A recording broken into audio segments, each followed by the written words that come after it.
6장에서는 이스라엘의 왕 스가랴라고 하는 인물에 대해서 나오고 있습니다. 여기서 이제 모든 성경이 다 중요한 구절들입니다만 그래도 한 구절 택하자 그러면은 12절 말씀을 우리가 중요하다고 밑줄 칠 수 있겠습니다. 12절 말씀 보시면 여호와께서 예후에게 말씀하시기를 내 자손이 4대 동안 자손으로서는 4대 동안 이스라엘 왕위에 있을 것이다 하신 말씀대로 과연 그렇게 되니라. 그러니까 여호와의 말씀이 정말로 그렇게 이루어졌다 이런 말씀이죠. 자, 그러니 이 스가랴라고 하는 인물은 우리가 다 외우실 수는 없겠습니다만 적어도 누구다? 예후의 네 번째 예후 왕조에서 예후 빼고 네 번째로 왕이 된 사람. 그러면 뭐예요? 하나님이 약속하신 그 네 번의 왕위를 이어가게 될 그 마지막 왕이다 하는 걸 알 수가 있습니다. 스가랴 자신은 아마도 이것을 잘 몰랐을 수도 있습니다. 혹은 알았다 할지라도 그 자신이 마지막 왕, 예후 왕조로서 예후의 가문에서 왕이 되는 마지막 왕이라고 하는 어떤 면에서 보면 조금은 슬픈 비운의 왕이다 라고 말할 수가 있겠습니다. 그는 과연 몇 달 동안이나 몇 년 동안이나 얼마 동안이나 왕이 되었느냐. 오늘 성경 보시니까 6달 동안에 이스라엘을 다스렸습니다. 물론 6달보다도 훨씬 더 짧은 기간의 왕들이 있었기 때문에 6달 정도면 그래도 많이 한 건 아니냐 이렇게 생각할 수도 있겠습니다만 과연 그렇습니까? 6달을 하든 3일을 하든 그게 그거 아니겠습니까? 근데 일주일을 하든 왕인데 고대 사회의 왕인데 1년 했다 이것도 문제죠. 2년 했다 그것도 문제죠. 고대 사회의 왕 그러면 적어도 우리들이 이건 연 단위가 아니라 10수년 단위로 나가지 누가 1년 2년 단위로 왕을 합니까? 오늘날 대통령이나 몇 년 단위로 하는 거지. 고대 사회의 왕이 무슨 1년 2년 하고 말았다. 이거는 왕으로서 상당한 문제가 있었던 거죠. 근데 적어도 1년 2년 정도 왕을 하고 나서 죽을 것 같은 왕이면 왕을 시키질 않죠. 병사할 것이다. 안 시키죠. 그럼 이 6개월만 왕을 했다. 이게 무슨 일일까요? 이 뭔가 좀 수상쩍은 일이 있는 겁니다.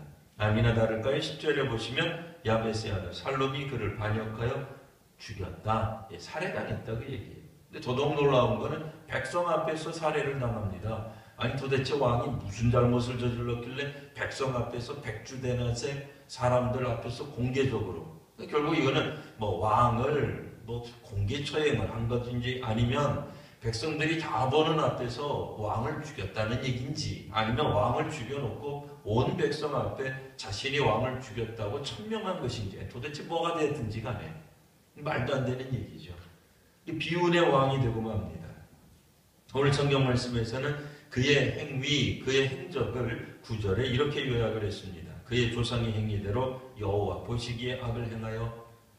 이제는 우리가 듣다가도 이제는 막 외울 지경이 되는 이런 구절이 나와버렸어요. 뭐예요? 이스라엘 왕들은 왜 이렇게 하나같이 여호와 보시기에 악을 행할까? 하나님 보시기에 악을 행하는 그 대표적인 왕 이름이 다시 한번 나옵니다. 누구예요? 느밧의 아들 여로보암의 죄에서 떠나지 아니하였습니다. 여전히 이스라엘 왕들이 아직도 여로보암의 왕의 이런 잘못에서 벗어나지 않은 것 이렇게 나오고 있습니다. 여하튼 스가랴 왕에게 우리가 알 수 있는 것은 예후에게 하신 하나님 말씀 그 4대 전에 있었던 왕의 이름이죠. 예후에게 하셨던 하나님의 말씀이 성취되고 있다. 이제 이런 말씀입니다.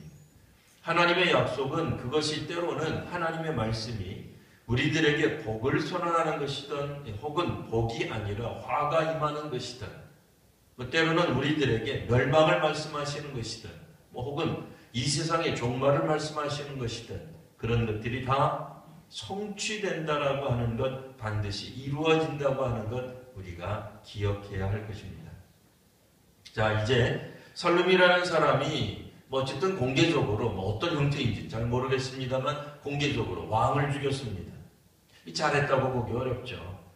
왕을 죽인 게 그렇게 대단히 자랑스러운 일이겠습니까만 이 왕은 어쨌든 그 다음에 왕이 된 이 살룸이라는 사람은 이제 공개적으로 전 왕을, 선대왕을 죽이고 나서 왕이 되었는데, 자, 그럼 그의 일대기는 어떻게 될까요? 자, 13절에서 16절까지 나오고 있죠.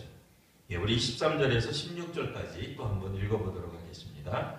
유다왕 우시야 제39년에 야베스의 아들 살룸이 사마리아에서 왕이 되어 한 달 동안 다스리니라.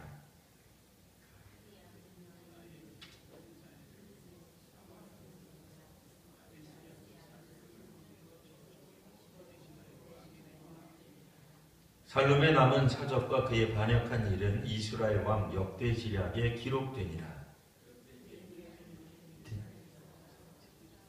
그 가운데 있는 모든 사람과 그 사방을 쳤으니 이는 그들이 성문을 열지 아니하였습니다.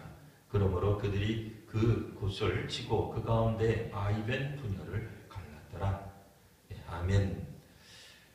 이 살룸이라고 하는 사람은 그러면 왕이 되어서 뭐 우리식으로 말하면 천수를 누렸느냐? 그렇지 않습니다. 한 달 만에 이분도 살해를 당하고 말아요. 그러니까 선대왕이 물론 여호와의 말씀에 의하여서 이 네 번째 예후 이후에 네 번째 왕이 다스리다가 그의 왕조가 끝나기는 했습니다만 그의 왕조가 끝나는 방식이 썩 적절하지는 못했던 것 같습니다.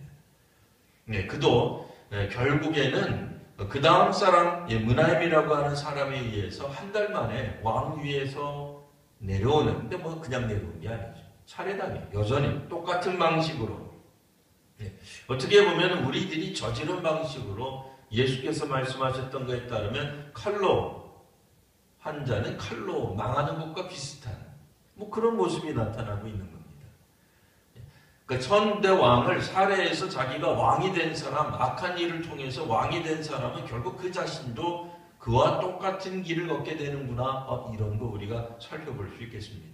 자, 그러면 이 잠깐 나왔던 이 살룸이라고 하는 사람은 이제 이렇게 갑자기 끝나버리고요. 한 달 만에. 므나헴이라고 하는 사람이 잠시 소개가 되고 있는데 성경을 보시면 어떻게 되어 있어요? 므나헴이 14절에 보시면 디르사라고 하는 동네에서부터 사마리아에까지 올라갑니다. 이렇게 나오고 있어요.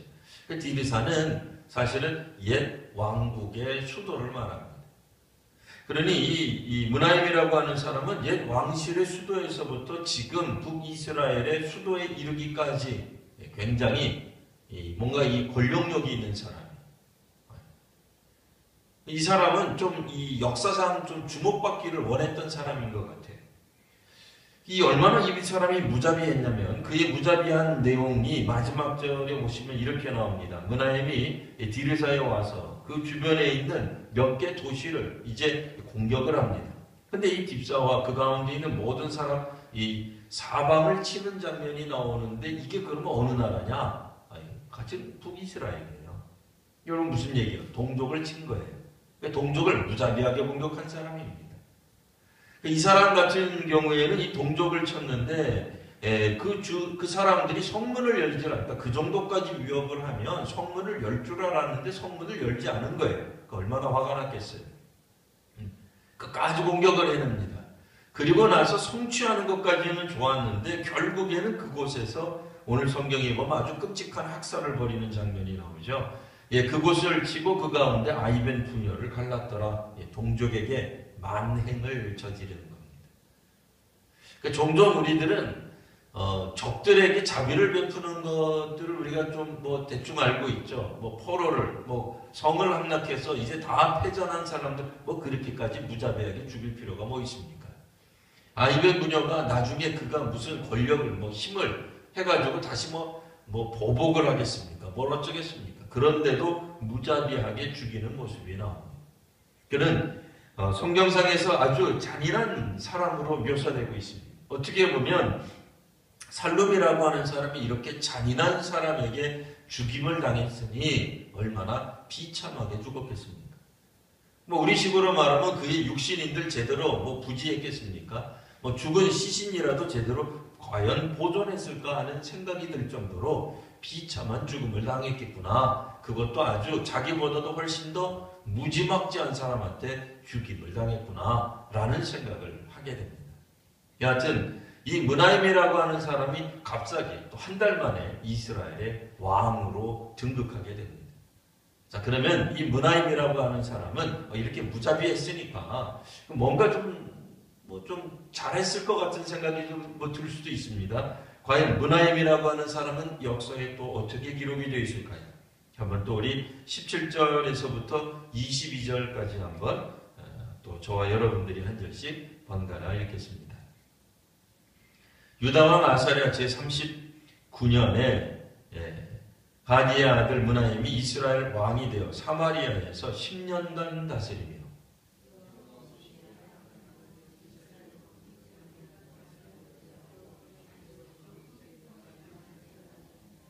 아수르 왕 불이 와서 그 땅을 치려하며 므나임이 은 1000달란트를 불에게 주어서 그로 자기를 도와주게 함으로 나라를 자기 손에 굳게 세우고자 하여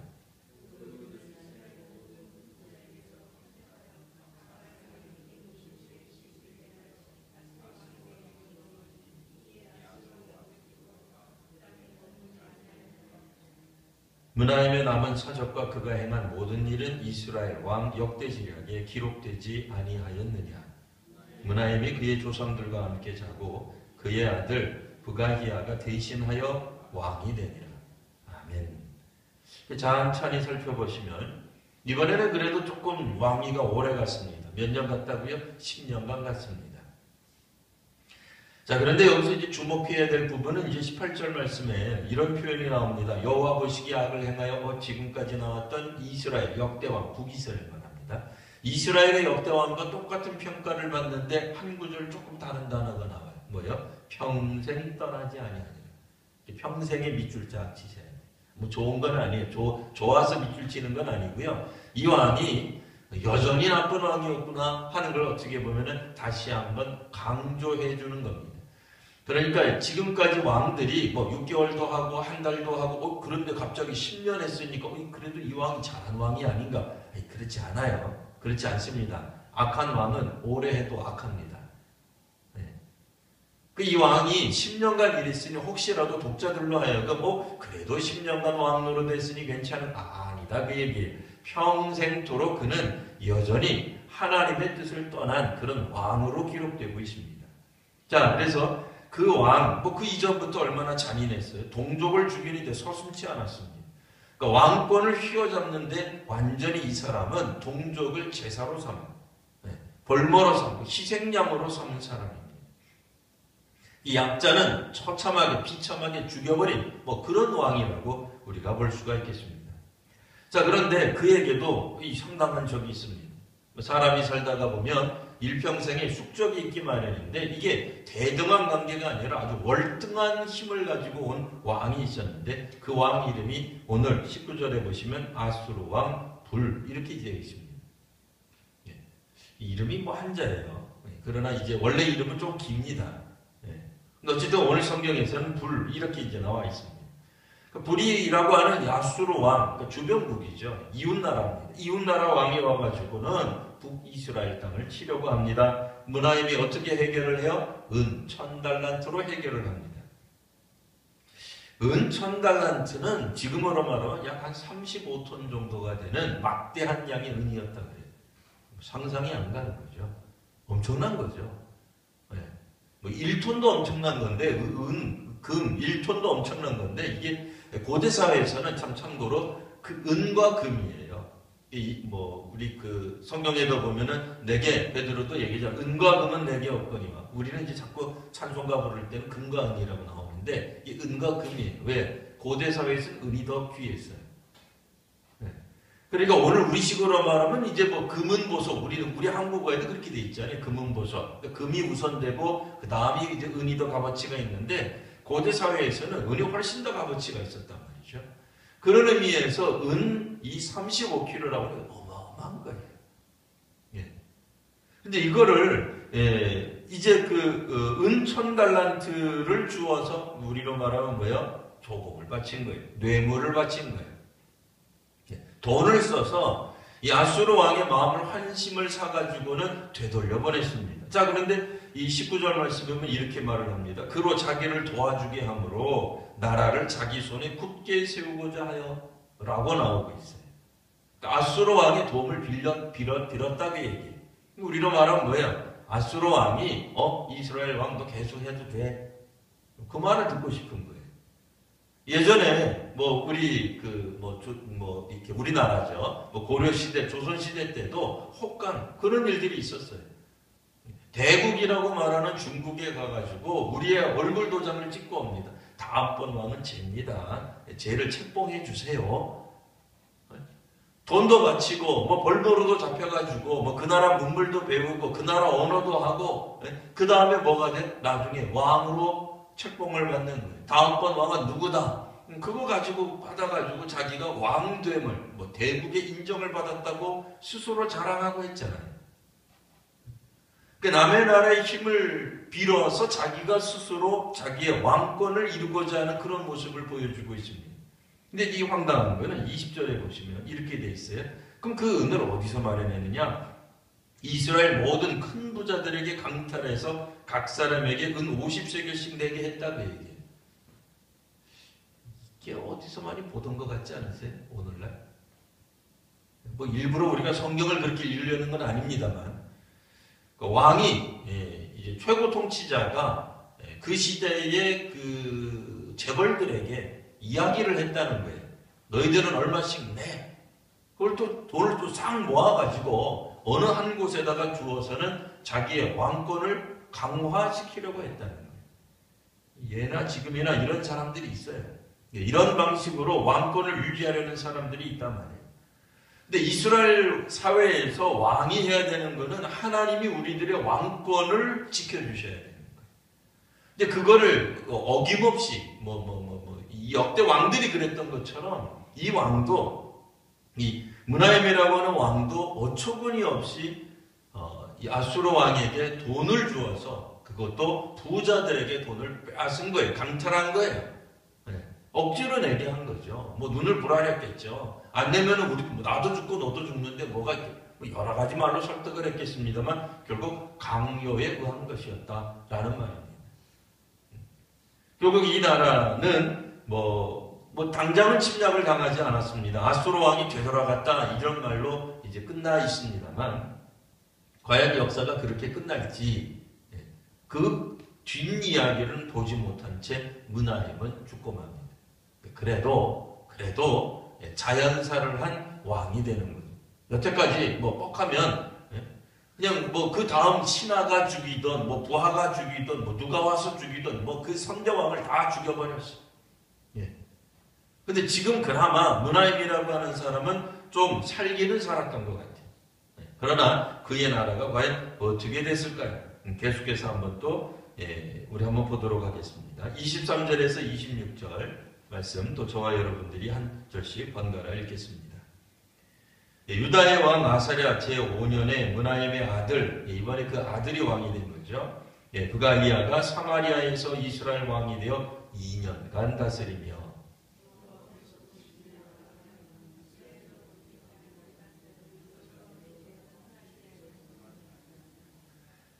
그 장관 르말레의 아들 베가가 반역하여 사마리아 왕궁 호위소에서 왕과 아르곱과 아리엘을 죽이되 길르앗 사람 50명과 더불어 죽이고 대신하여 왕이 되었더라. 그가 행한 모든 일은 이스라엘 왕 역대지략에 기록되니라. 아멘.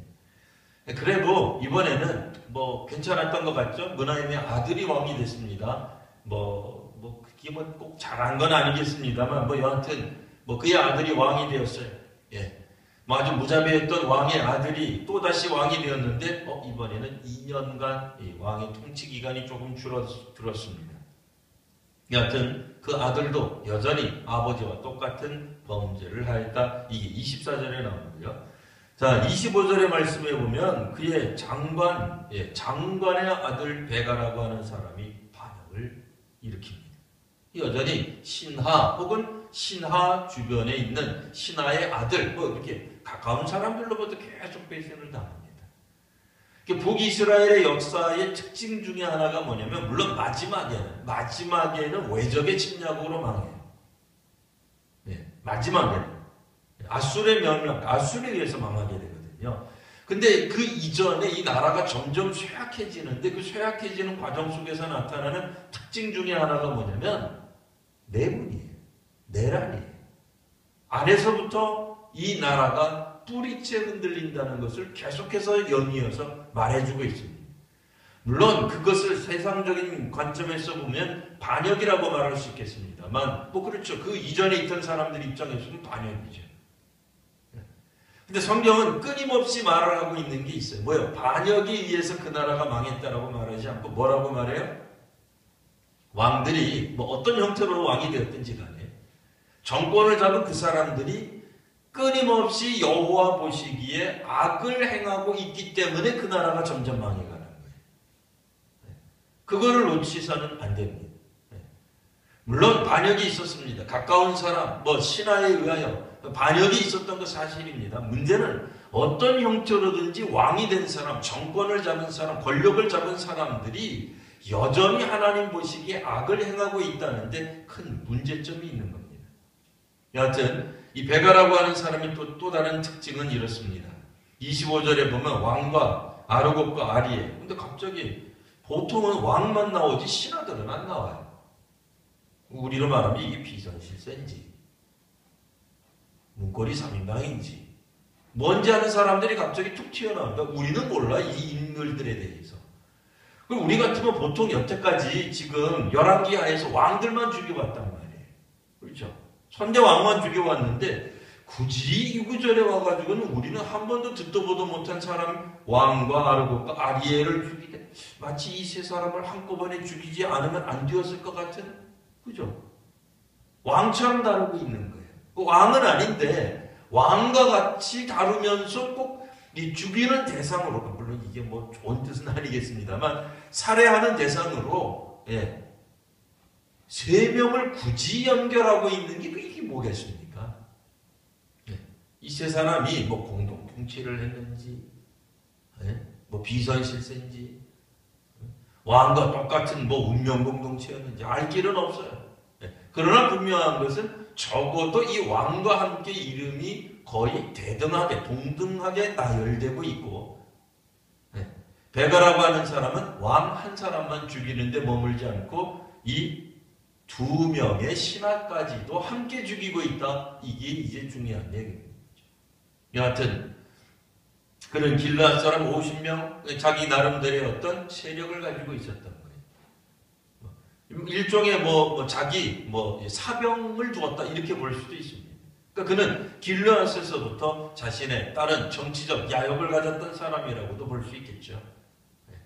그러니까 따로 자기의 어떤 힘을 가지고 있었던 그 베가라고 하는 사람, 이 사람은 결국 그 이전에 왕과 또 우리는 전혀 알 수 없는 신하 두 사람을 한꺼번에 죽임으로 이제 새롭게 왕이 되는 장면이 나오고 있는 것입니다.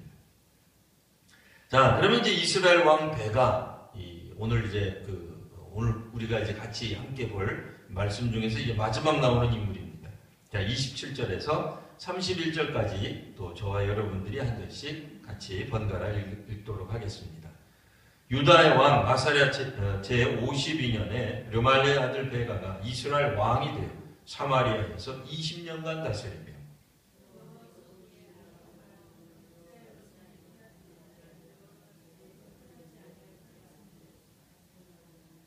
이스라엘 왕 베가 때에 아수르 왕 디글랏 빌레셋이 와서 이온과 야벨벳 마아가와 야노아와 게데스와 하솔과 길르앗과 갈릴리와 납달리 온 땅을 점령하고 그 백성을 사로잡아 아수르로 옮겼더라.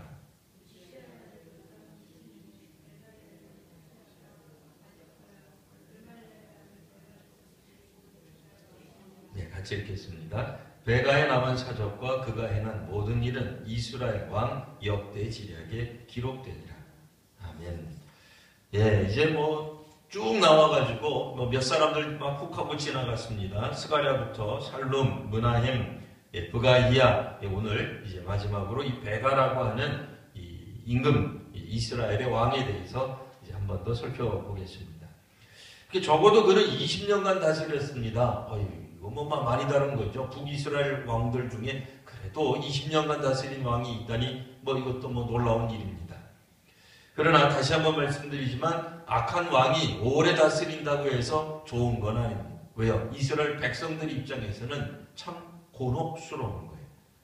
독재자가 오래 있으면 물론 그 뭐가 좋겠습니까? 뭐 좋지 않아요. 예, 나쁜 왕이 오래 있으면 뭐 좋지 않습니다. 예, 좋은 왕이 있어야죠. 자, 그런데 28절에 보면 그 이전의 왕들과 똑같은 평가를 받아버려요. 베가에 대해서는 뭐 별로 뭐 얘기가 없어요. 아니 20년간 있으면 좀 얘기가 있어야 되잖아요. 어떤 사람은 한 달간 왕노릇 한 사람도 있어요. 그러면 20년간 했으면 하다못해 몇 줄이라도 더 있어야 되는 거 아니에요? 말이 안 되잖아요. 명색이 20년, 그러니까 무슨 말이에요? 20년간 이렇게 말하면 좀 베가가 이분이 뭐 어디가 있는지 모르겠지만 죽어서 들은 이 베가가 굉장히 서운할 수 있을 텐데요. 우리 이렇게 말할 수 있을 겁니다.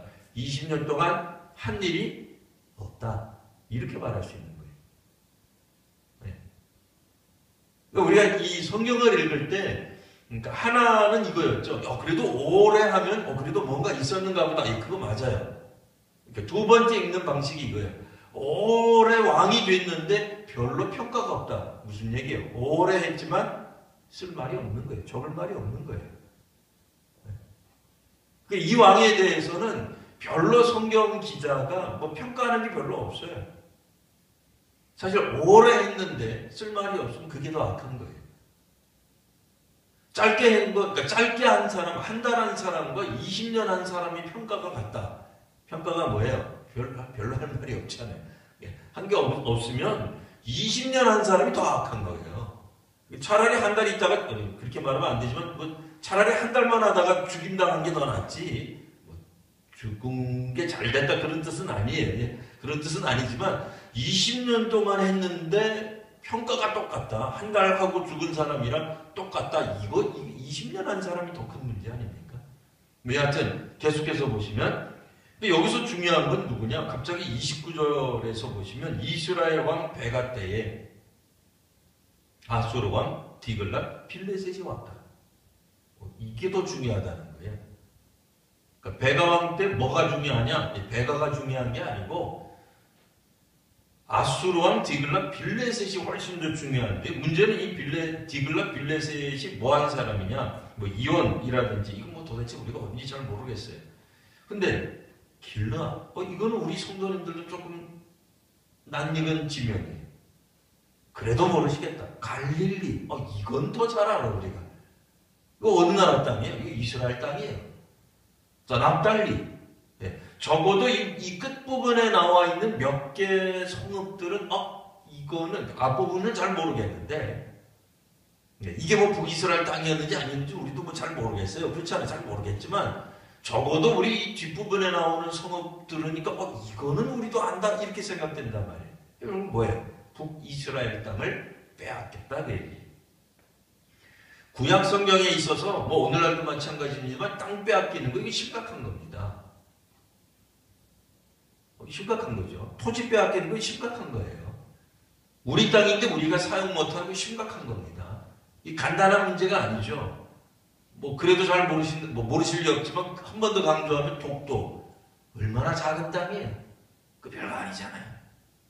근데 진짜 그래요? 아니에요. 엄청난 거예요. 그거 큰 거예요. 네? 물론 우리나라 이 육지로 이 땅에 비하면 독도는 큰 뭐가 그거 없죠. 별거 아닌 것 같죠. 뭐 그까짓 걸 주나마나 그렇지 않잖아요.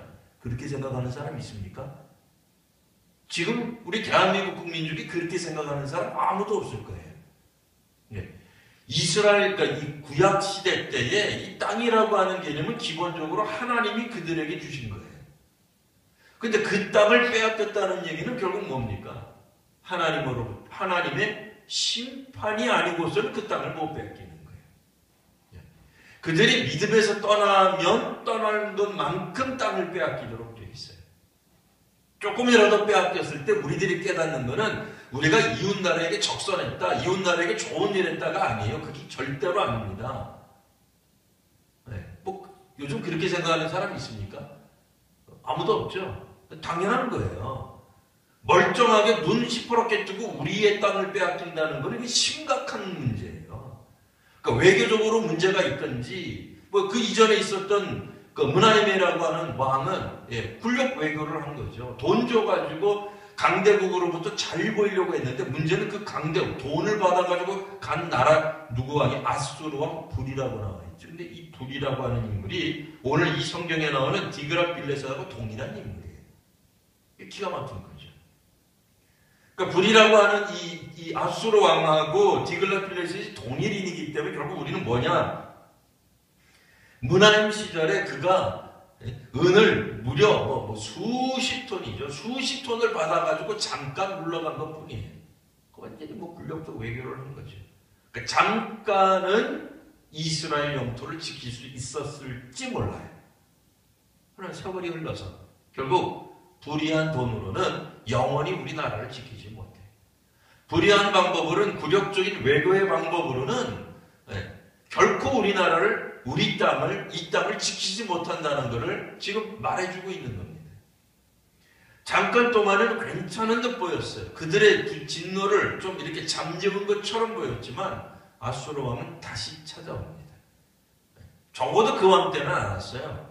그러나 그 다음번 왕 때는 찾아온 거예요. 삽시간에 이스라엘을 초토화시킵니다. 그리고는 29절에 나와 있는 것처럼 그 백성들을 사로잡아 아수르로 옮겨갑니다. 포로로 잡아갔다 그 얘기예요. 이게 종종 포로로 잡아갈 때 누굴 잡아간다고요? 노예들 안 잡아가요. 그 땅의 죄수들 안 잡아가요. 누굴 잡아가겠어요? 왕족들, 왕자들, 왕비들, 고관 자녀들, 이런 사람들, 귀족들의 자녀들을 잡아가는 거죠. 왜요? 한 번만 더 까불면 너희들 자녀들의 목숨은 없다. 이렇게 되는 거죠.